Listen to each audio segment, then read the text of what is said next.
Going on, everybody, and welcome to the Saturday edition of the Stochastic NHL Strategy Show, sponsored by Vivid Picks. I am your host, Josh Harris. As you're coming in, make sure to smash that like button. Make sure to subscribe to the channel. Helps us out bigly. Joining me, as always, in his first Christmas wrestling sweater. Have a macho Christmas or Merry Christmas. I don't know. I'm Jewish. So Cliffy, how we doing? I have a macho Hanukkah as well, I suppose. No, doing good. Pretty big day today. Hockey, I guess, depending where you are, started this morning. Minnesota, Ottawa playing in Sweden. We've got afternoon games all day. They even scheduled one of those 5 o'clock here. I guess it would be 4 o'clock Eastern games, so that we have one rolling basically right into the night slate. So 14 to 15 hours of hockey. There's a wrestling pay-per-view tonight. There's an esports championship early in the morning. It is going to be a wild, wild day. I'm pretty excited, but interesting slate we have ahead of us here tonight. A lot of good teams facing off against each other. Rangers back on the schedule after their bye week, playing the Devils. You have Pittsburgh and Carolina. Colorado and Dallas might be like a Western Conference final matchup. Seattle and Vancouver is what it is. But a lot of really good teams. Like I said, Rangers back, Jack Hughes probably back. A lot going on. So pretty excited to break this down. Less excited to almost certainly lose tonight, but it's kind of the way this goes. That's the way the cookie crumbles, usually. Yeah, this is a nice slate. There are some wildly chalky spots that we'll obviously get to. King Bacon Pie kind of is a little bit shy, but he wanted to join us. Yeah, this should be a fun slate. UFC starting right now, too. There's a lot going on. There he is. What's going on? But yeah, we should talk about Thursday. We weren't on the air yesterday. We had a bunch of winners in our Discord. Let's talk about it. Our own Josh Anderson won a GPP on the blue site for $150 with Sharks and not Coyotes. That should disqualify him from me even giving him a shout out. He is the biggest Coyotes slapper we have in the Discord. So I don't know. Play the Coyotes, man. I'm not even happy for you. I'm just kidding. Congrats. Our own Chris Negus in the Discord, winning the $5 poke check for $5,000 with a Vegas power play stack. Congrats to you there. That was a very, very good lineup. And then Art Oleg. Maybe I butchered that last name. I apologize. He won the $12 and the $5 single entry on DraftKings with Vegas and Buchnevich. Buchnevich, even though the Blues only scored one goal, it was Buchnevich who scored it and had 8 shots on goal. So congrats to all you guys. Yeah, that is awesome to see. Like, you look back on it and you're like, oh man, why did I play Pittsburgh? Vegas power play was in the nut spot. But congrats to you guys. Yeah, I mean, that's one of those. I think, we certainly talked about playing the Vegas power play where it was one of those we didn't follow our own advice, which we're not, that happens quite a bit. I also want to shout out Henry. I think he said he took down the dime time on DraftKings for the 3rd time in a week. That is pretty wild stuff. Pretty good ROI from him. So shout out to Henry as well. Yeah, we've been having some winners. Some people, kind of right on the cusp of winning, right on the edge of winning, and that's always good to see. So, as long as everybody else is winning, and we're all having fun along the way, hopefully we can kind of keep that train rolling here tonight. I'm always having fun. Saturday, I make it extra fun. I don't drink caffeine. I don't drink sugar. This has both. I'm on my second one. It could be interesting. Yeah, Josh is. He might end up a different person. Like, he might end up as the purple person, but without the purple screen. Yeah. I mean, that's kind of the way it might go here. Had to kick Bacon off there. He's a little nuts, but all right. And speaking of winners, we had a Stochastic subscriber win $1 million in the NFL Millie Maker last Sunday. Watch Gamers TV, I believe, was the name. And because of that, we're celebrating by making any of our sim packages $20 off to new customers. Deal ends on Monday. Our data packages now include access to our sim tools with support for Showdown. Build up to 10,000 lines on Stochastic in 60 seconds with our contest generator. The base package allows you to build up to 500 lineups and export up to 20. Max package allows you to build up to 10,000 lineups with unlimited exports. So if you are interested in that, click the link in the description below, or you can go to stochastic.com to get that done. If you're an MME player and do like Showdown, I would highly suggest The Sims. Even if you are a MME classic player, I would highly suggest it. I use it for Showdown. It is great. But we should get into this slate, and we'll kick it off with an original 6 matchup. You don't get to do that often. So let's talk about it. I guess you do get to do it often if there's 6 of them. But yeah, Montreal Canadiens with a 2.4 total heading into Boston. The Bruins have a 3.6 total. News for the Bruins, Milan Lucic got arrested again. He is leaving the team indefinitely. Doesn't really impact DFS, but, you know, he is a troubled soul, so hopefully he gets the help he needs. This is an interesting one because there are a lot of mid-range lines that I like tonight, and I don't know if I want to spend up, but if I am going to spend up, this is a spot, one of the main spots, and the ownership reflects that, right? Boston has a very high top 2 stack percentage. Their ownership is coming in projected at 18%, but they have positive leverage. That top line is 21,400, fully correlated on the power play. And we're coming off a slate on Thursday where the team playing the Habs, the power play, 1 GPP. So I think you strongly have to consider Boston 1 here. You want to play Boston depth. I think there's a lot of negative leverage on it. I don't think you have to full stack, but like a James Van Riemsdyk one-off or add him in somewhere, or a Coyle, something like that is fine. But like I don't think I'd be full stacking their depth.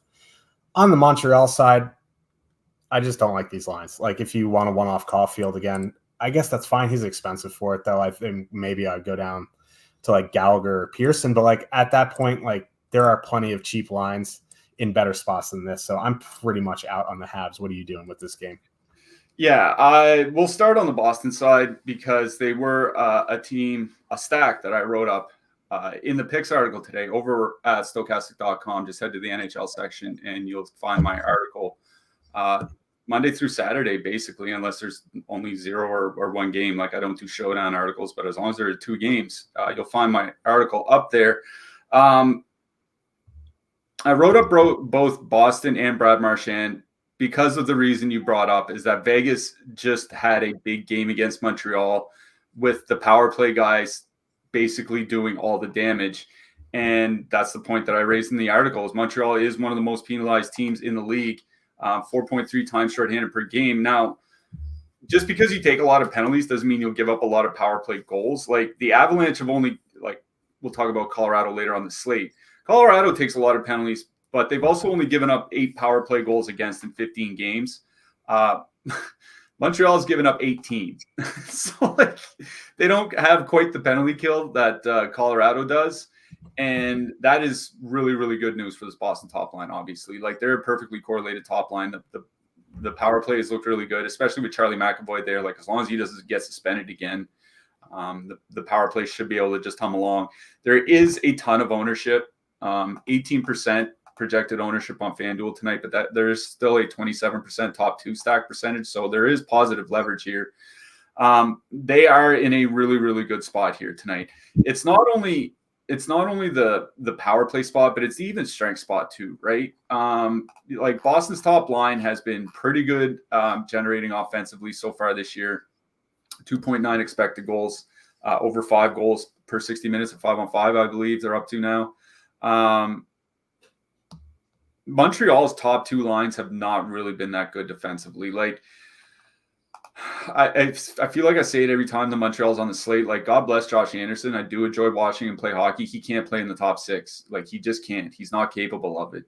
And he just really drags down any line that he's on. I'm wondering how much rope he actually has left with this team. Like, you know, we're 6 weeks into the season and he hasn't scored. He didn't score in the final 3 weeks of last year. So it's been almost 10 weeks of NHL action without him scoring a goal. Like, I don't care what he's getting paid. Eventually, you got to think of your team first. But as long as he's still in the top 6, like he's going to drag down the top line. The top line's allowing 74 shot attempts against per 60 minutes at 5-on-5 with Josh Anderson there. Like they're just getting ran over. And even the second line for Montreal is pretty close to the same. Like they're not good defensive top lines. Like I think the Goulet-Kovacevic pairing will help. Now like Goulet's healthy and he's been in there for 4 or 5 games, 6 games now.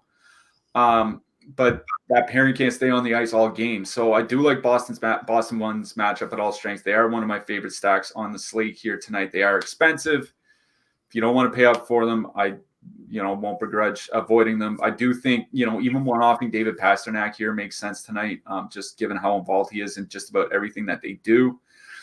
Boston, too, is where it's kind of interesting for me because they're also in a small sample. Like, they're pretty high event, but they've been generating a lot of offense. 65 shot attempts per 60 minutes, 4 expected goals per 60 – 4 expected goals per 60 minutes, 5-on-5, sorry.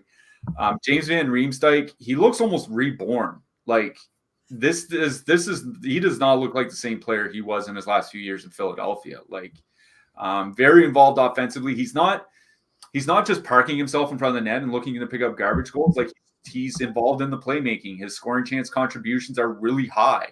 Top 30, top 40 forwards in the league high. And remember, he's done all that playing almost exclusively away from Marchand and Pastrnak so far this year. So I don't know if I'd include Trent Frederick. I don't know if he brings a lot offensively to that line, but I think like a 2-man of like Coyle and Van Riemsdyk is perfectly fine here. You get Van Riemsdyk on the top power play unit. Coyle and Van Riemsdyk have been generating well offensively. So I do like Boston 1 the best. I think a 2-man stack out of Boston 2 makes sense. On the Montreal side, if anything, I would go to the Cole Caulfield line, Caulfield, Slafkovsky, and Dvorak. Again, I didn't see Montreal line combinations, so maybe something's going to change up warm-ups. So watch for that. But they have been pretty bad defensively, but they've also been generating a lot offensively. It's pretty much the exact same as Boston's second line. So, if you want a 2-man like Dvorak, Caulfield, or something like that, like I think the second lines here are ripe for a 2-man stack. I would definitely favor the Boston side over the Montreal side, but it is Boston 1 I like best in this game. Yeah, I agree there. I think for the spending up options, they're probably my favorite. New York Islanders with a 3.4 total. Heading into Calgary, the Flames have a 3.2 total. It's kind of funny that the Islanders have a 3.4 total. That's just how bad the Flames goaltending has been. Like, this isn't a very good matchup, right? And like the Horvat, Barzal, Holmstrom line, they've controlled the play. Like their Corsi numbers are good. Like their Corsi 4 percentage as a line is like almost 60%, but they aren't creating anything with it. And they're going to get the Backlund Coleman matchup. So I'm out on the Islanders top line. That second line is kind of interesting to me though, because they're going to get Kadri, Zari, Pospisil. And both of these lines are pretty high event. So I don't even mind either of the second lines. I'd probably favor the Islanders second line there because you get 2 guys on the top power play unit. You get 2 guys on the Flames top power play unit too. But like the Flames power play is not very good. And then you have Dylan Dubé back on the top line with, Lindholm and Mangiapane. Like this game gives me a headache because like I don't want to play it at all. But like at low ownership here, I think there are some lines to consider here. Yeah. So here's the thing with the Islanders. Their team total has been getting steamed into the dirt since this morning. I think it's dropped a half goal since I checked this morning. That's a lot. Like you might see like you'll sometimes see over-unders drop from like 6.5 to 6 as both teams get their team totals steamed. It's just the Islanders here. The Islanders have gone down quite a bit. And I think rightly so. Like you mentioned that they're controlling the play, but they're not actually generating any quality offense. Like I wish I had kept the visual that I had saved from the Islanders. Like if you look at where they're actually taking their shots from, as you mentioned with the Barzal Horvat line on the ice, they're just giant globs from outside the faceoff circles where the defensemen are shooting from the point. They're running their offense like Carolina. And I don't know if anybody's looked lately, but Carolina's like 19th in the league in even strength scoring. Like, they're not a good offense. And there's a reason why defensemen aren't supposed to shoot the fucking puck. Like, I'm sorry for swearing. This is so ridiculous that they're playing this way. You're getting Adam Pelech to take the shots over Horvat. What are you doing? Like, I feel like I did this exact same rant on Thursday, and they're doing it again and again and again. And that's like, it just keeps their upside so low. Like, they have to try to grind out and win games 3-2 or whatever. They can never rely on that team ever scoring 5 goals. So, like, I ostensibly have interest in the Islanders here. Not the top line. Like, I'm done with the top line. Like, if there's a night where they're gonna burn me, it's one of those, like, I'll tip my cap and, kudos to them. The second line is still actually generating some quality offense, which is really nice to see. They're still at 3.9 expected goals per 60 minutes at 5-on-5.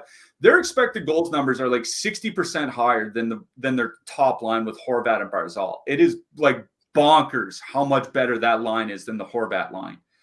And that Islanders line is also going to avoid the Coleman Backlund shutdown line, which is always what you want when you're going into Calgary. So if anything from the Islanders, it is Islanders 2. They're not coming in with much ownership. 1.3 top 2 stack, 1% ownership. I don't know if I would necessarily go there in single entry. Like, I think like Brock Nelson, and if you want to one-off, if you have salary left in your utility or something like that, I think that's fine. I don't know if I would full stack in a single entry. In a 3 like single entry 3 max, I might actually think about it. Certainly if you're playing 20 max or like 150 or whatever, you're gonna have some Islanders too. I don't mind that matchup tonight. On the Calgary side, I think it's going right back to the second line, right?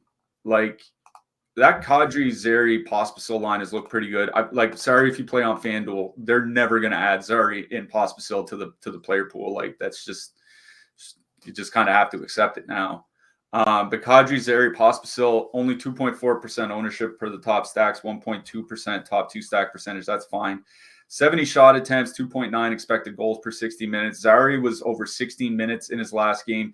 He's not shooting a lot. That concerns me, but I also think that plays more into GPPs, right? Like, he's not a 3,100 winger getting top power play time that you're going to have to put on in your cash lineups. I think it's perfectly fine for GPPs.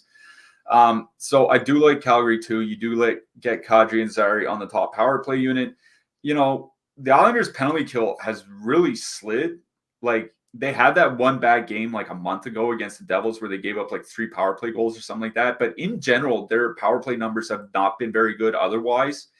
And I think you want to get pieces of the top power play units. So for me, I think it's Calgary 2 that I like the best in this game by quite a bit. And then Calgary 1, watch out, because they did move Dylan Dubé up to the top line in their last game. Like, Tasmanian Dubé. Like, that's got to stop. But so watch for that in warmups. But it is Calgary 2, and then like a pretty sizable gap, and then the Islanders 2 that I like in this game. Yeah, I do like Calgary 2 as well. That's one of the line. Like, if I was spending up or doing a power play stack, I'd probably be taking some from Calgary 2. Pittsburgh Penguins with a 2.8 total heading into Carolina. The Hurricanes have a 3.6 total. I didn't really see an update from Pittsburgh. There was a bunch of guys missing from their morning skate, but I think it was optional. Again, like, Pitt 1 as it is 22,600 going into Carolina. Like, I don't really want to do that. I think, like, if you're playing 150, you can have a little bit of them there. But, like, in 1 to 3, like, I'd rather play Boston, or I'd rather go into mid-range or Colorado, we'll talk about later. I like the Carolina side here. It's just, like you talked about with the Islanders, like, their defensemen are just shooting the puck way too much. Like, they drive me nuts because they have a high total. They're cheap. They're in a good spot. It's just, they're just, Brett Burns, Brett Pesce, all their defensemen are shooting the puck. Like, I kind of want to play Kotkaniemi, Netchis, and Svechnikov. They have a little bit of negative leverage, but their ownership is 4.5% projected at 15,300 against Pittsburgh. Like, I don't know. I just, what are you doing with Carolina? Because like it just drives me nuts because their defensemen take all the shots. Yeah, what I will say is that at least they have some good defensemen that can score. Like they have Orlov, they have Burns, they have, got to give D'Angelo's credit for actually being able to score. There's a few of them. You're not relying on Adam Pellick and Scott Mayfield. So, that's a step up. The unfortunate thing is that I think Carolina's third line is probably the line that's in the best 5-on-5 matchup, because I think Pittsburgh's worst defensive line this season has been their top line. The thing is that they just generate so much offensively that they can pretty regularly outscore the opposition. But the Pittsburgh top line, 3 expected goals against, 3.8 actual goals against per 60 minutes of 5-on-5 this season. Like, those are just bad defensive numbers. It's just that there's been way more offense to balance that out. So that's kind of what the bad thing is about Carolina's matchup here tonight, is that the Pittsburgh second line, 2.1 expected goals against per 60 minutes of 5-on-5. Like, that is really, really good defensive numbers. I think the third line is a little bit higher, but still better than league average. And those are the lines that the 2 Carolina scoring lines are going to go into. So it kind of sucks in that sense. And the other thing is, not that Carolina's power play is like a huge boon to the offense, but with Aho, Jarvis, and Teravainen on the top line, you theoretically have all three guys on the top power play unit. It's just that Pittsburgh doesn't take a lot of penalties, right? 3.1 times shorthanded per game. League average is around 3.5, so they're well below that. The Carolina top line has been generating, going back to last year, 3.4 expected goals, 2.9 actual goals. I think I'm with you that it's the Necas, Svechnikov, Kotkaniemi line that I like best. Like, it pains me to say it as a Montreal fan, but Kotkaniemi has stood out in a good way in pretty much every Carolina game that I've watched. And we brought it up on the last show that Kotkaniemi has been shooting a lot more this year. Svechnikov, his shot rates are fairly normal as well. He's missing the net a little bit more than he usually does, but his shot attempt rates are pretty normal for him. It's just a matter of when he gets going. And, Necas is the one guy on the top power play unit. So there are reasons to play all 3 guys. As you mentioned, a little bit of negative leverage. A little bit of negative leverage on the top stacks, 3.4% top 2 stack, 4.4% ownership. I think they're a lot lower a lot higher on FanDuel. So on FanDuel, I think there's definitely reasons to avoid Carolina, but I do like that Carolina second line. Svechnikov, Necas, Kotkaniemi, that would be the line I would go to here. On the Pittsburgh side, like, it's just a really tough matchup. Like, you're relying on the Carolina goaltending to suck again, and if you can tell by Josh's hat, the Carolina goaltending has been really bad this year. It's a really big hit. It's funny. It is a big hat. No, but yeah, they're a fiesta. But Pittsburgh's top line can do damage against everybody. It's just, when you're looking at that price range, you're looking at a really, really, really expensive Pittsburgh line, 22,600 on DraftKings. There are other expensive lines you can use that will probably be in the low mid single digits, like 5 to 8%. Winnipeg has one of them. Colorado has one of them. There are just other spots that I can use where you're not facing Carolina, and Carolina's penalty killers remain really, really good. So as long as their goaltenders can put up like an 850 save percentage here tonight, I don't think Pittsburgh's going to have a very good night. So for me, it's Carolina 2 in this one. Yeah. And we'll talk about goalies later, but Tristan Jarry is so cheap tonight. It's just like screaming to play him, but we'll talk about that at the end. And that reminded me, looking at the next game, I do have to read an ad, but almost had to get a tattoo on Thursday. Seth Jones was the highest owned defenseman until the Blues game where Torrey Krug got him. I'm going to lose that bet one of these times. Like, it's going to happen. And I told Cliffy, if that's the case, I'm going to do a Saturday show from the tattoo chair. It'll just be a ratings monster because I'm absolutely nuts. But anyway, if you want to get more craziness, you can sign up using the link in the description box below to get access to the best NHL data and tools in the industry. You can do weekly, you can do monthly, you get access to Fantasy Cruncher, if you want, you can add that on. You get player and ownership projections, top stacks, tools, lines, combinations, and the most invaluable thing, the Discord. Lots of sharp minds, lots of winners in there, as you heard at the top of the show. So if you're looking to take your game to the next level, click that link in the description box below. Get in the weekly. If you're still on the fence, get the weekly. Give it a test run. If you like it, you can get the monthly, and you can go from there. Also, thanks, Fantasy Cruncher. Let's move on to the next one. My New York Rangers with a 3.2 total heading into New Jersey. The Devils also have a 3.2 total. Using this game, Jack Hughes is a game time decision. I think he's going to play. Igor Shesterkin might be back. I think he's going to play. Now, we were talking about this before the show. The lines that we have right now, Hughes, Hall, Lazar, it just feels like that's a placeholder, right? There's no way they're going to run a third line of Mercer, Palat, Holtz, and then leave Hughes with Hall and Lazar, right? It's probably going to be like Palat, Hughes, and Mercer, and then Hall, Lazar, Holtz. But we'll wait and see in warmups. The thing is, this Rangers team is pretty good defensively 5-on-5. Where you attack the Rangers is on the penalty kill. So from the Devil side, I'm probably focusing on the power play guys anyway. Don't know if I'll get there in 1 to 3. Jack Hughes 9,200 is pretty expensive, but before he got hurt, he had 20 points in 10 games. So this game for me is the Rangers' second line is my favorite line in this game. Panarin, Trocheck, Lafreniere. If you want to do Rangers power play, that's fine. That's where I would play Zibanejad and Kreider, because Zibanejad, Kreider, and Wheeler are just absolute poopers 5-on-5. They just don't score ever. So Zibanejad and Kreider in the power play lineup, I think, is fine. But New York too. Another thing of concern is the Rangers are coming off a bye week, and historically teams coming off a week or 5 days or longer rest come out a little slow. But Trocheck, Panarin, Lafreniere, they've been so good. Even with Hedl there, with Trocheck, doesn't matter. That line has been very, very good. Yeah, it is the Rangers' second line that does interest me most in this game. We were talking about that line with Trocheck before we came on the air, and 58 minutes together this season, 83 shot attempts for, 44 shot attempts against, 5 goals per 60 minutes. They've been on the ice for as many goals. They've been on the ice for as many goals at 5-on-5 in 58 minutes as Mika Zibanejad has in 180 plus minutes. You were talking about how bad they are at scoring at 5-on-5. Well, there you go. That second line has been really, really good, whether it's been Hedl, whether it's been Trocheck. The matchup is a little bit of a concern for me, because we mentioned on the last show how good the Michael McLeod line had been.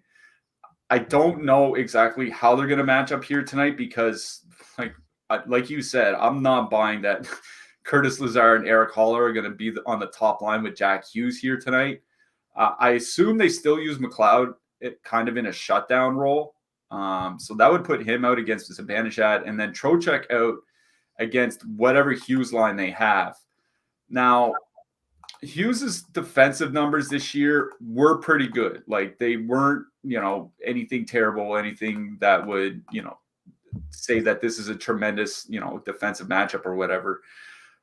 But 2.8 expected goals against per 60 minutes so far this season for Hughes, or just under 2.8, sorry.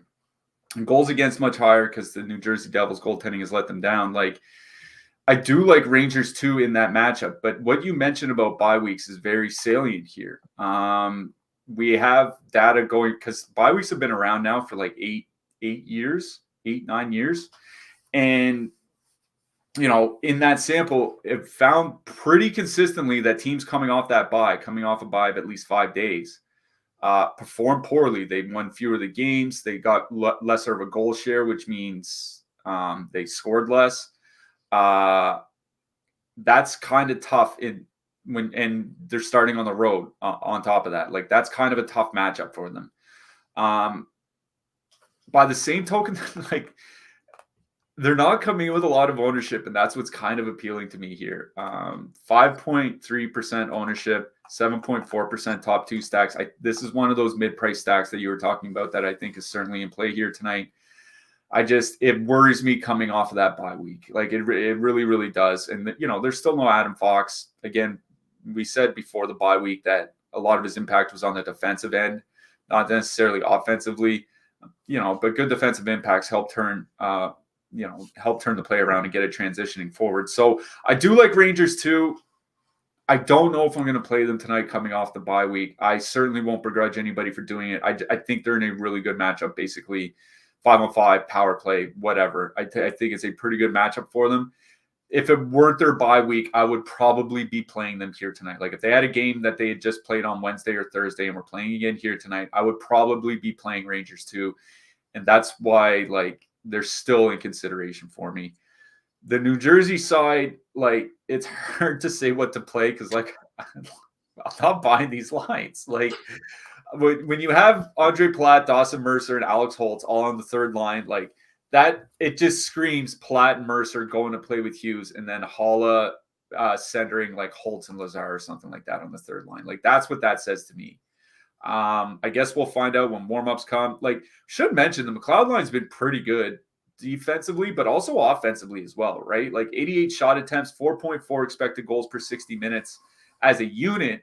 If you look at just Bratt and McLeod, they're up near 100 minutes together now with 4 expected goals per 60 minutes at 5-on-5. That's really, really high. And if the Rangers come into this game a little bit rusty, it doesn't matter who's in net, really, I don't think. Obviously, Shesterkin would be the better goalie, but he's had a lot of time off at this point. Not showing that much ownership on that line. Again, I'll bring up top stacks real quick. Toffoli, Bratt, McLeod, 1.8% ownership. I think that line is going to be a line that stays together at warmups. And you get 2 out of the 3 guys on the top power play unit. The Rangers have struggled a little bit on the penalty kill this year. So I think I like the Toffoli, Bratt, McLeod line the best in this game. If you want to take out McLeod and put in Hughes and make it a full power play stack, I think that's fine. But it is Toffoli, Bratt, McLeod that I like best. And then the Rangers' second line of Lafreniere, Trocheck, and Panarin after that. Yeah, the Rangers bye week, they played on Sunday, so it's not like they had 9 days off, but it still is a bit concerning. It's been almost it's been 6 days. So yeah, so Lafreniere, baby, get that sauce. Of course, he starts going, and then they get the bye week. Panarin, I know it's probably the rest is probably good for Panarin anyway. He's I don't know what I'm going with that. Arizona Coyotes with a 2.9 total heading into Winnipeg. The Jets have a 3.6 total. Winnipeg won 3-2 last night at home to Buffalo with Hellebuck in net. So it's going to be Brossoit in net tonight. Barrett Hayton is out. He is hurt. Travis Boyd on the top line with Schmaltz and Keller. That gives you a nice healthy discount. They are 14,800. That's interesting. I kind of like the Coyotes power play here. Now, that top line, I think, is fine at that price. You mentioned before the show that, they've been good with Boyd there in the past. Whether Boyd is still the same player he was then could be, remain to be seen. But if you want to leave off Boyd, add in a Cooley or something, that's probably fine. I would imagine with Hayton out, I'm not exactly sure who's going to move up to the top power play. Could be Krause, could be Michelli. I think it's going to be Zucker. Zucker, yeah. That was the other name. So, yeah. So the Arizona top line is going to get 2 guys on the top power play. The Arizona third line is going to get 2 guys on the top power play. I like the top line a little bit better, but you want to go to Cooley, Zucker, I think that's fine. On the Jets side, it's a little bit more interesting. It is back-to-back, but this is still, a decent matchup. The Winnipeg top line let a lot of players down last night. Scheifele had 1 shot on goal. Kyle Connor had 1 shot on goal. Iafallo had 1 shot and 1 block. They're truly awful. And they are over 20,000, but they have a pretty good amount of positive leverage. I don't mind getting back to them in some MME and 1 to 3. I think it's okay. I just don't think I'm going there. Just the way I have a feeling I'm going to be building tonight, I don't think I'll be spending up unless it's for Boston 1. So this is an interesting. This is flowchart city, right? This would be an easy matchup for Winnipeg. Easy matchups for Winnipeg. The flowchart dictates that they're going to fall apart here tonight. The offense for Winnipeg has been good, the top line, I should say, but not great. 2.5 expected goals, 3.2 actual goals per 60 minutes of 5-on-5. Like, that's not really that great. I think where they can make hay is on the power play. Arizona's been taking a lot more penalty. Like, they weren't really a big penalty team through the first 5-6 games of the year. Over the last 10 games, they've been taking a lot more penalties. They're all the way up to 3.8 times shorthanded per game this season.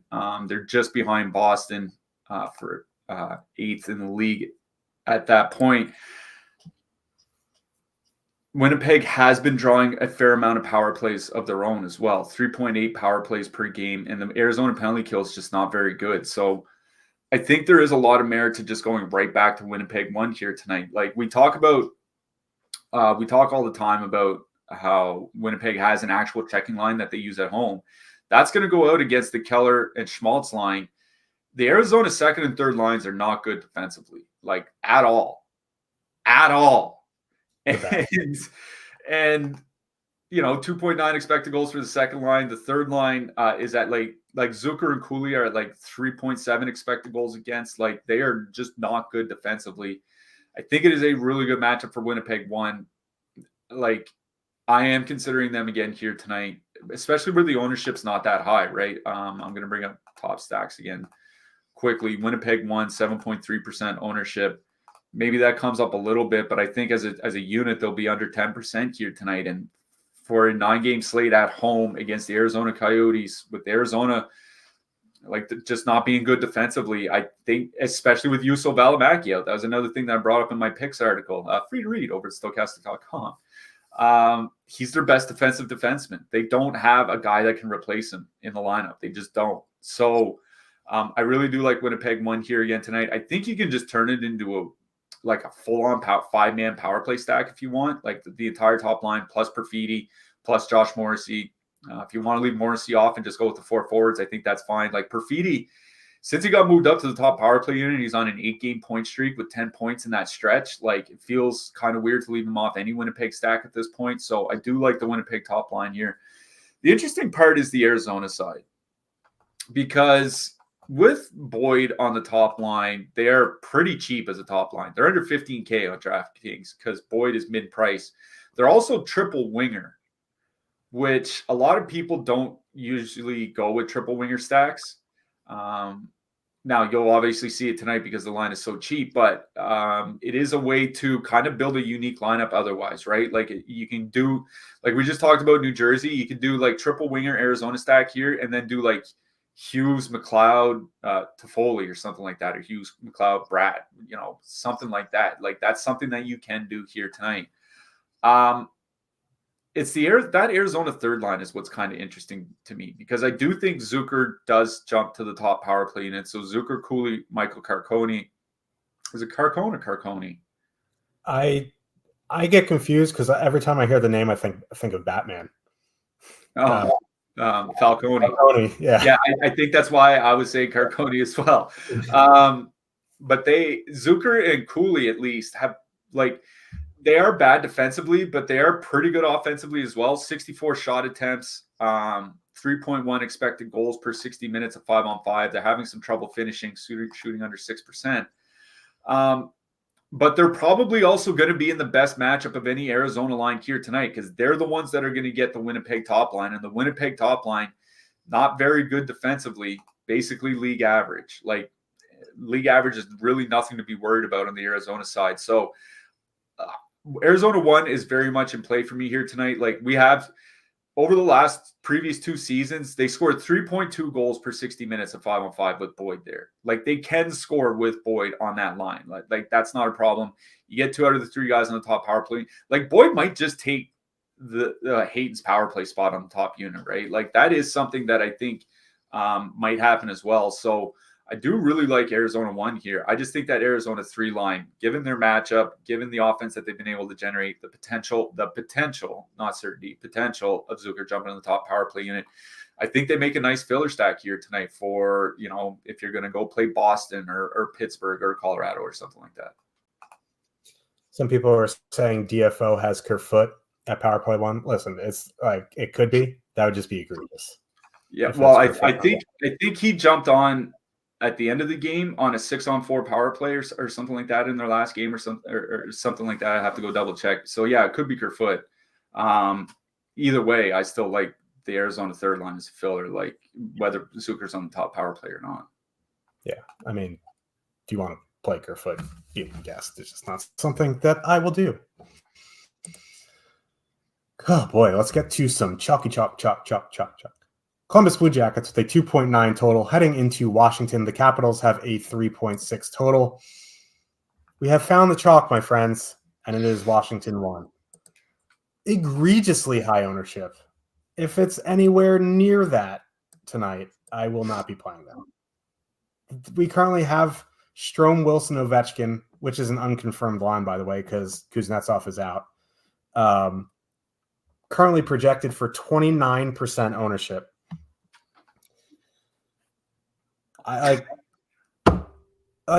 There's no way that I'm going to play a Washington Capitals team. Like, here's the problem, right? One, Columbus doesn't take a lot of penalties. Two, who's taking the puck into the zone with Kuznetsov out, with Backstrom not on the half wall? Like the power play without first of all, the power play without Backstrom is bad enough. Then you take out Kuznetsov, who's the guy who enters the zone. I have concerns about their power play with Kuznetsov out. At 5-on-5, they're fine. But 29% for a Capitals team, it's not like it's the one of the best teams in the NHL. It's the Capitals here. And it's Tom Wilson. And I don't want to play them. I think they're in a good spot, but at that ownership, it's just going to be absolutely no thank you for me. Yeah. No, sorry, go ahead. Now, I think, Connor McMichael is an interesting play if he jumps up to the top power play unit. That Oshie, McMichael, Milano line still over leveraged pretty bad too. They're under 10,000, the full stack. I think McMichael's fine. I just cannot play 29% Ovechkin, Wilson, Strome. It's just not going to happen. I think, on the flip side, I have some interest. The Blue Jackets have a 2.9 total. The lines are what's an issue for me. I will say the Fantilli, Marchenko, Voronkorov line the other night, they were just shooting the lights out. Tons of shots. If you want to go to Fantilli, Marchenko, I think that's fine. They're not getting a ton of ownership, and they're 12-3. I think they're an interesting filler stack. I think, a little bit more popular line A Gaudreau, Chinnikov, but, not super high on the Blue Jackets here tonight. I think I'd go to Fantilli, Marchenko, but again, if you want to play Washington tonight, I think that's fine. I have concerns, and the ownership is ridiculous. I don't really have a lot to say about Washington. Obviously, they're in a pretty good spot. We talk about how we've talked often about how Ovechkin's numbers are better with Dylan Strome, how Washington's numbers are better with Dylan Strome next to Ovechkin. It's held true all the entire time this season. I'm not playing them at 30%. It's just that simple. And we're not making this up. 29.1% ownership per top stacks. These are the ownership rates. All three guys, 28.5% or above. John Carlson at 30%. I'm just not doing it. I'm trying to think if this was McDavid and the Oilers at 30%, then I'm thinking about it. If this is Nathan McKinnon and Mikko Rantanen and Cale Makar at 30%, then I'm thinking about it. Alex Ovechkin, half his goals this year have been on the empty net. You know what I mean? They're not generating anything anywhere. His shooting percentage is half his normal rate. You got to think that's going to climb back up, but by the same token, it's this guy's 39 now? Eventually, I know they say Russian machine never break. Eventually it break. You know what I mean? And we're both 37, and I feel awful. I couldn't imagine being 39, being professional. Even if he's just a true once in a generation athlete, you just got to look at Zdeno Chara, right? Chara was elite all through his 30s, and then it's once he got into his 40s that it was should he still really be playing? Ovechkin's knocking on that door. I'm just not playing them at 30%. It's that simple. If people want to play them, go ahead. If you want to one-off Ovechkin, I honestly, I think I'd almost prefer that than full stacking. I'm just not playing Washington at that ownership. The Columbus side is the more interesting side. I think I'm finally ready to give up on Johnny Gaudreau. Probably should have done it about a year ago, but by now. They just don't look good at all. But it is the Fantilli line that has looked pretty good offensively. You were mentioning how much they're shooting. They're up to 71 shot attempts per 60 minutes at 5-on-5. Kirill Marchenko has 4 DraftKings shot bonuses this season. And he's not a guy that plays like 19 minutes a game, top power play time, game in and game out, right? Like he was on the power play for like 5 or 6 games, got moved off, plays like 15, 16, 17 minutes a night, and he still puts up shot bonuses on DraftKings. I do like that particular Columbus line combination. I imagine they're going to see the middle of Washington's lineup. That the part of that lineup is not good defensively. There's not much ownership on them. 1.5%. Fantilli's just coming off a 10-shot game. I don't know if I'd full 3-man stack, but like a Fantilli Marchenko 2-man or Fantilli Voronkov, something like that. Again, sorry if you play on FanDuel. Maybe they'll put Voronkov in next season. Like some sort of 2-man stack like that, I think is what I like on the Columbus side. Like, again, if you want to play Washington, go ahead. It's just not my bag, baby. Yeah. I mean, like, they're not even a good team. Like, it'd be different if they're an elite team. Oh, Quick Party says Chinnikov off that line for information, apparently. Who cares? Yeah, it doesn't matter to me. I mean, thanks for the info, but like they need probably 9 new forwards in that lineup. That's a spot for Kent Johnson. I will die on that hill. And you might end up dying on that hill before he's back in the NHL. It's possible, yeah. And then Ray Rock says Columbus score 4 scores every game. I'm an Alexander Texier slappy. Like he's the guy who should move up. Honestly. Well, it's because there are generally games where that fourth line gets pretty much second line minutes. So yeah, they're going to score once in a while. Yeah, I mean, okay. So the question is, if you're playing 150, right, with what to do with the Caps one line, and I say it all the time with these chalky lines, you have to take a stand one way or the other. Don't come in and at the field.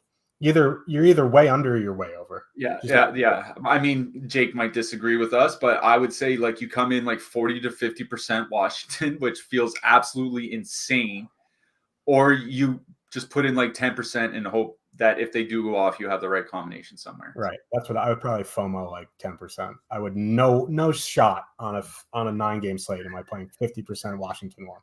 I am nuts, but there is a limit to my madness, and that is one. That game got me riled up. As we mentioned at the top of the show, we are sponsored by Vivid Picks. You can get a $300 deposit match on your first deposit. The standard deposit match is $100, so you won't get this offer anywhere else other than clicking the link in the description below. You also get secure play, so if your first entry loses, you get it refunded up to $25 in Vivid site credit. Predict whether players will have more or less than their projected stats across multiple sports. Combine your selections for bigger payouts. It's essentially a parlay machine. Tyler says, I am a donkey and I won't even do that. Sure about that? You sure about that? This guy who, listen, he's been in our chat for a few years. I'm a big fan, but like he'll ask the question over and over again until he gets the answer he wants. Start asking different players. You might do it. No one's safe now. Because Haas decided to retire, so I need new targets. Josh, you need to focus here. Colorado, a 3.1 total.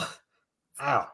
Heading into Dallas, the Stars have a 3.3. This is an interesting game because Colorado won, most expensive on the board, 23,800. They have a monster top 2 stack percentage. On paper, Dallas is one of the best teams in the West. They're probably a cup contender. You, this morning, went on a Pavelski rant. I don't know. You were like marching the gates. You were like attacking the walls. I think, you have some stuff to say about Pavelski. I kind of like Colorado one here. They are very expensive. Don't get me wrong. But I think that's going to keep the ownership way down on them tonight because there's so many lines in the mid-range. You have Boston won against Montreal. I think they're a sneaky GPP target, even in 1-3, right? Cliffy has a tweet from like 5 years ago about like McKinnon being matchup proof. That is just, it's good about begging for change on the corner as you fade Nathan McKinnon. But like, this is a good Dallas team, but I still think Colorado 1 is a very good GPP play tonight. Now, my boys, Duchesne, Sagan, and Marchment, I love them, but this is a pretty tough matchup for them against that Colton Wood line. That line has been very, very good. So I'm probably more in on Colorado 1. On the Dallas side, like that third line I just mentioned, Hintz, Robertson, Pavelski, I'll let you talk about because you are just not a Pavelski guy right now. No, and the rant I went on is that his play driving numbers have basically been on a steady decline for a few years now, and now they're finally at the point where they're hurting the team. And if you look at just the last 100 and change, like 105 minutes over the, I think it's like 3 weeks or like 23 days or something like that. The Dallas top line's at 1.9 expected goals for per 60 minutes at 5-on-5. Like that's pitiful. Like it's honestly what you would expect to find on a fourth line. And, you know, if you look at the entire season at 170 minutes, they're still not that high. You know what I mean? Certainly nowhere near where they were the last couple seasons. And I was looking at some other data from a person that tracks games.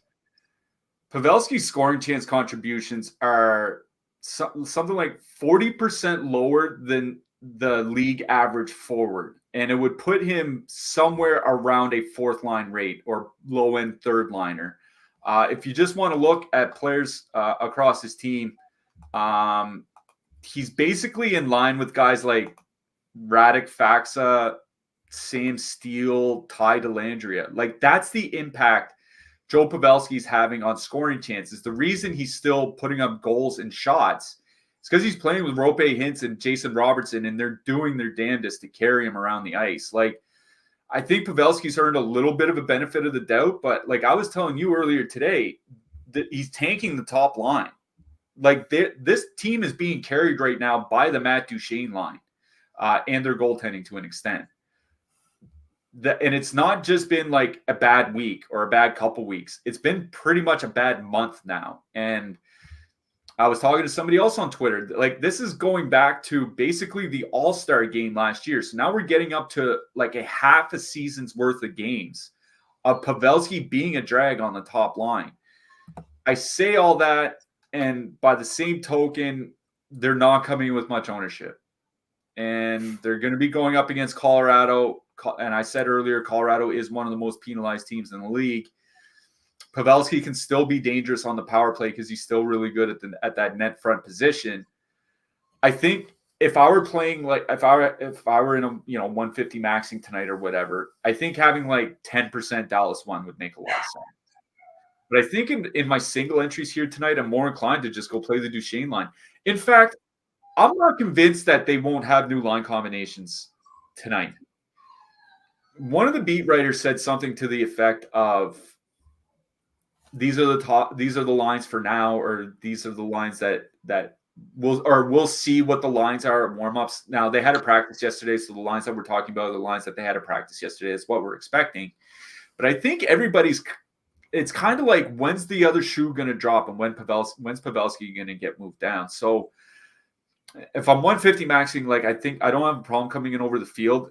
Single entry, it's Duchesne, Sagan, and Marchment for me. They've been really, really good this year, up to 110 minutes, 4 expected goals for, 5.1 actual goals for.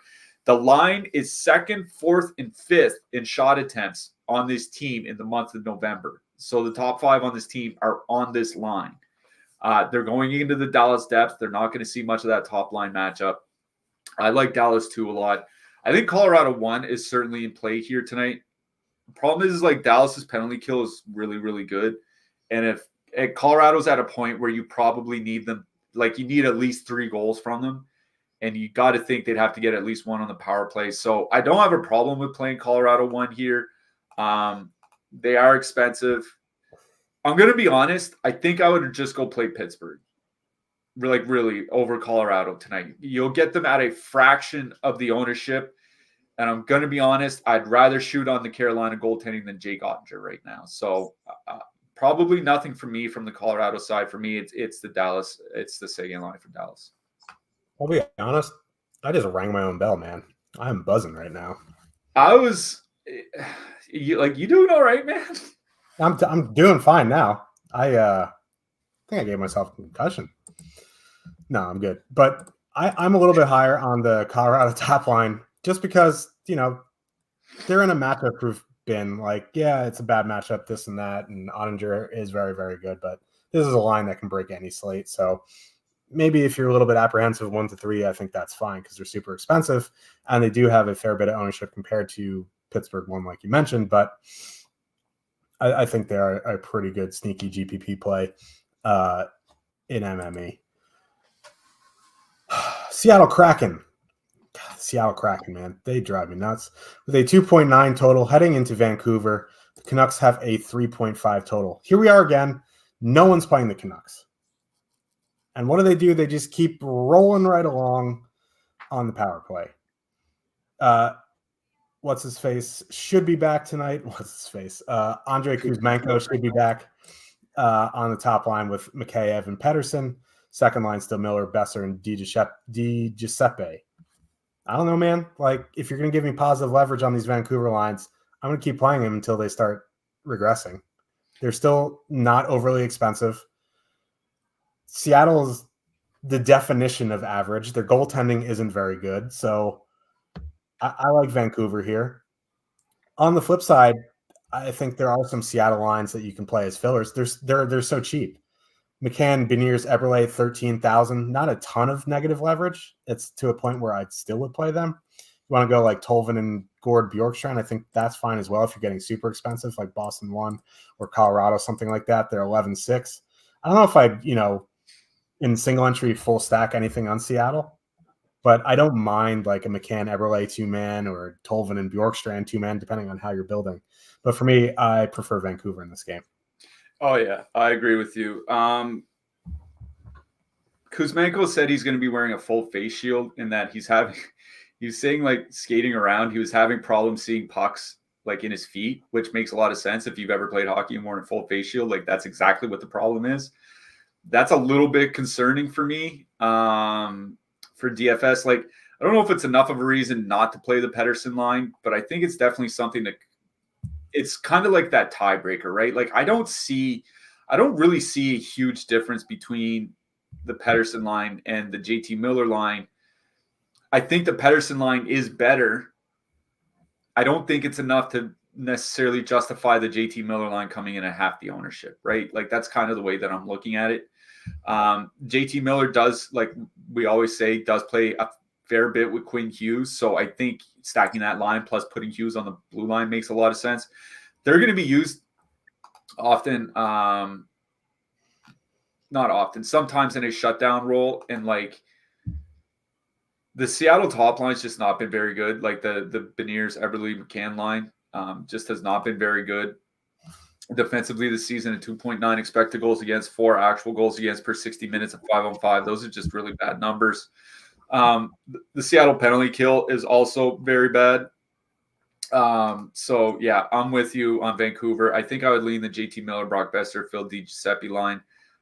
I think just Vancouver power play stacking is something that's in play here tonight. Honestly, I am worried about Kuzmenko, not whether he can play or not or anything like that. It's just at that level, even if you just lose the puck for a fraction of a second in your feet, like it just screws up the whole play. You know what I mean? So it does worry me a little bit, but I do like the JT Miller line. I like their matchup at 5-on-5. I like their matchup on the power play. It's on the Seattle side where I think things get a little bit interesting. I did write up the Gord, Tolvin, and Bjorkstrand line in my picks article today. They're going to avoid that, quote, shutdown matchup, if you want to call it. They're up to 3.3 expected goals per 60 minutes so far this year. Bjorkstrand's shooting a fair bit, which is always nice to see. They're going to avoid that Quinn Hughes match, which I think is one that you definitely want to avoid. So I think that Seattle Bjorkstrand, Gord, Tolvanen line is another nice filler line in here tonight. They're coming in a little bit overowned, but nothing extreme. If you want I think it's just another spot where I would probably just two-man it. Gord, Tolvanen, Gord, Bjorkstrand, something like that. But it is the JT Miller line that I like the best in this game. And it's probably JT Miller line, then Pettersson line, then the Gord, Tolvanen, Bjorkstrand line. But just Vancouver power play in general, I suppose. It's a really good matchup for them. Yeah, Vancouver power play might get a little pricey. I mean, Kuzmenko say the one thing, like the saving grace for Kuzmenko at the net front, right? Like he'll be able to see the shots coming at him. It's not at his feet, so until he gets hit in the face with I hope he doesn't. I shouldn't even put that out into the universe. That's bad juju. But yeah, I mean, they think he's well enough to play with it, so he's going to play. Let's get to a late night hammer that's not the Sharks. Almost as bad though. St. Louis Blues with a 2.8 total heading into Los Angeles. Our Kings 3.7 total. Highest total on the slate, by the way. 3.7. And there's not much ownership there. Oh, baby. These Kings lines, there was a question. There wasn't a possible. Didn't someone get hurt on the Kings? Pierre-Luc Dubois. Yeah. Was there an update? Did you know as we were talking? Because he was on the ice for morning skate when we were getting on. Okay. So I assume he'll be good to go. Yeah. Okay. I mean, that line is so cheap anyway that you can play him. But I think my favorite line in this game is Kempe, Kopitar, Byfield. I think if you want to go to Fiala, Moore, Deneau, that line's in a great spot too. Right? But if you look at the top stacks tools, their top two stack percentage and ownership are kind of crisscrossed. I kind of just prefer LA1 here. I think Kempe's been on a tear. Kopitar is kind of just Kopitar at this point. Like, I don't know how to explain him. Like, he kind of just comes along for the ride, but he still scores. Byfield, you need him to put up points because he's not a huge peripherals guy, but like he's been great this season. So if you want to go to Fiala, Moore, Deneau, like that line has been excellent too. I think I just prefer Kempe, Kopitar, Byfield. On the Blues side, 0.1% ownership on Thomas Buchnevich. Like, I'm not like advocating let's go play some Blues, but like at 0.1% there for that line, I would probably easily get over the field in MME. Yeah, I'll bring up the Kings stacks first. You're talking about the kind of the reverse ownership, 5.7% top two stack for the second line, 7.5% ownership. Really good numbers for Moore and Deneau, basically with everybody. Deneau and Fiala going back to last year are pretty good numbers. I also wrote up Deneau in the picks article today. Again, free to read over at Stokastic.com. What I wrote about Deneau is that he's shooting more again this year than he was last year. Like, remember he had 27 goals a couple years ago, and then he shot less last year. This year, again, he's back up to where he was 2 years ago. It's just the shooting percentage is only like 8%.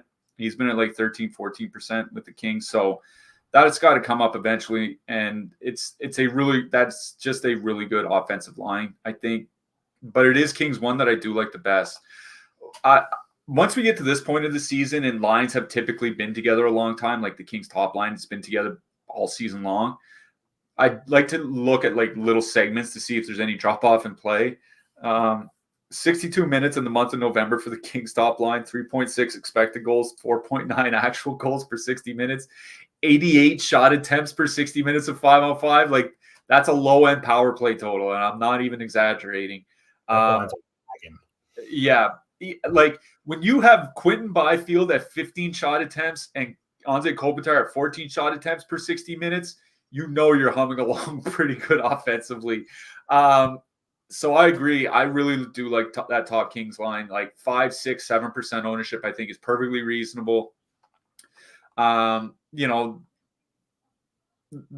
Blues don't take a lot of penalties, but the Kings do draw a lot of power plays. So, the Kings have 4.1 power play opportunities per game. I think that's either third or fourth in the league. So, like, if there is going to be a game where the Blues give up 3 or 4 or maybe 5 power plays, hopefully 5, this would be the type of matchup where it happens on the road against the Kings or something like that. So I do like the Los Angeles top line a lot here tonight. I agree with you. I think the second line is certainly in play. I think I'd rather just go find the $1,600 on DraftKings and go play Kings 1. The St. Louis side, there is no ownership. And the St. Louis top line has been scoring 4.6 goals per 60 minutes. It's a tough matchup against Los Angeles. I think it's one of those spots where I'd be more inclined in 20 max or something like that than a single entry. I just think there are other like this Kings line. The Kings line we just talked about is only $2,000 more expensive. If you can't find that much, I think the Deneau line is only like $400 more expensive. I would probably just rather do that than play St. Louis. But there is very little ownership on St. Louis, and they have surprised us in this kind of situation. Was it Colorado? They just beat their brains in. They laid the egg against the Sharks, but a week ago. So I have no problem playing that St. Louis top line at that ownership. I just think for me in a single entry in this game, I just really like the Kings top line matchup. Yeah, and the Blues don't take a lot of penalties, but when they do, they don't do a good job at preventing goals on the penalty kill. So perfect storm, maybe. Yeah, that's not really a perfect storm, but it is brewing. I don't know, man. Let's talk a little bit about defensemen and goalies here. There's a bunch of you in here, so make sure to smash that like button. Let's talk about goalies. Let me pull up the defensemen here. Should have been prepared. I have my MMA lineup up. Cale Makar at the top with Quinn Hughes. Quinn Hughes is getting up to 7,700. That is big. He was down at 5,100 early in the season. Now he's almost 8K, but he has been a machine. I think in Vancouver power play stacks, I think you include him. Charlie McAvoy sticks out to me. This is a very good power play spot. He is easily their best defenseman. I think it's good for 5-on-5, but it's a very good power play spot as well. You want to play 30% John Carlson? Go for it. Who else are you liking at the top and mid-range? Yeah, Carlson obviously was the guy that I wrote up in the picks article. There's just going to be a lot of ownership on him. Hughes, certainly. I still think this is a good matchup for Hughes. That he's not blocking shots kind of worries me, because that's one of those things, the reason why you didn't mind paying 8K for Roman Josi whenever he was in that range. Burns. Burns, was that they could put up 6 shots and 4 blocks, and then they get 1 assist or something, and it's a perfect night. Even if Hughes gets the shot bonus with an assist here at his price, it's really not that anything special. But I still really do like the matchup, so I don't mind Hughes. Makar, I think, is certainly in play against Dallas. I'm going to be honest, there's not a lot in the mid-range that really stood out to me. I think Jacob Trouba against the Devils, if it's a high-paced matchup, I think could be fine. Miro Heiskanen certainly at home against Colorado, I think that's fine as well. But that's basically it. It is the cheaper guys I like a little bit more than the mid-price guys here tonight. Noah Hannafin for Calgary, as long as he's under 4K, I have no problem playing him.